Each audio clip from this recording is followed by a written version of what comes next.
Talk about South Texas and just Texas in general and the importance of it to your campaign. So, partly I just love being here. I spent a lot of time here. Spent a lot of time here as a little girl. All three of my brothers at different times were stationed here in San Antonio. I taught at the University of Houston and at the University of Texas. So in a lot of ways it feels like a homecoming to me. Texas is going to be one of the critical states in 2020, both in the primary and in the general election. The days when everybody wrote Texas off are over. Texas is now right at the center of both the pull in the Democratic Party for what kind of a party we're going to be, and the pull in the general election for what kind of nation we're going to be. What's your message to San Antonians, South Texans tonight when you're on that stage at Sunset Station? Look, I've spent my whole life fighting for working families and seeing year by year by year how they just keep getting the short end of the stick, while the economy grows and the folks at the top just get richer and richer and richer. And we have a real chance to turn that around in 2020, just to make some structural changes, to beat back on the influence of money in Washington, to put in a 2-cent wealth tax so we can invest in all of our children, to ask those at the top to pay a little more so that we can both make sure Social Security is there forever and increase Social Security and disability payments for about $200 a month. These are the kind of changes we should have been making gradually for the last 30 years. But we've been investing too much in billionaires and too little in our families. A strong future in this country comes when we invest in a whole generation of young people and when we treat our seniors with dignity. Biggest concern for a lot of Democrats is who can beat Donald Trump. Yep.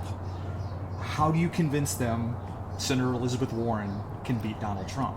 So the first thing it's going to take to beat Donald Trump is a Democrat who can pull our whole party together, not just part of it. And I think I'm best positioned to do that. We need somebody who speaks to the part of the party that says there are big problems out there and that we need to attack those problems with big changes. That I got. We also need somebody who can get something done. Look, this is going to be it. We're going to have one shot at making some transformative changes that we need to make in our economy, making the investments in our future. And that means we need somebody who has a proven track record of getting hard fights won. And that's what I've done. Consumer Financial Protection Bureau fought the banks, took them on. They spent more than $1 million a day for over a year. And you know what? I built the coalitions, fought them back, and we won. And now that little agency has returned more than $12 billion directly to people who were cheated. We can make government work for people. Your expectations for Super Tuesday? I made a decision when I first got in this race. I wasn't going to look at polls, and the other half is I wasn't going to make predictions. But I'll tell you this, I'm out there fighting for every vote across this country, because for me, this is just a continuation of my life's work. I'm not in this because a bunch of consultants told me I could, or because I've been running for president since I was 14. It's that I really have spent my life fighting for working families.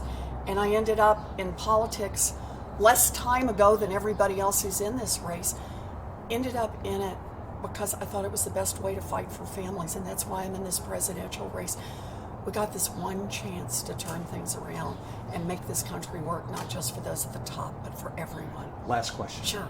Do you have to win a state on Super Tuesday to stay in?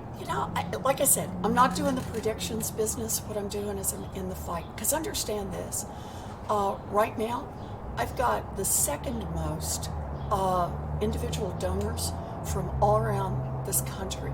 After the debate earlier, 250,000 people came to ElizabethWarren.com and said, I want to be part of this. I think this is the right way to fight, and I think you're fighting for the right people. And joined us with their $5 or their $25 offered to spend an hour making phone calls. To me, it's about building a movement, and then it is delivering real change. That's why I'm in this fight. I don't know how you can go to Mi Tierra and not eat anything. Was that the hardest part? I've got takeout. Okay. Okay. Are you kidding? I do not leave Mi Tierra without food. Yeah. Good. That's all the questions I have. All Thank right. you.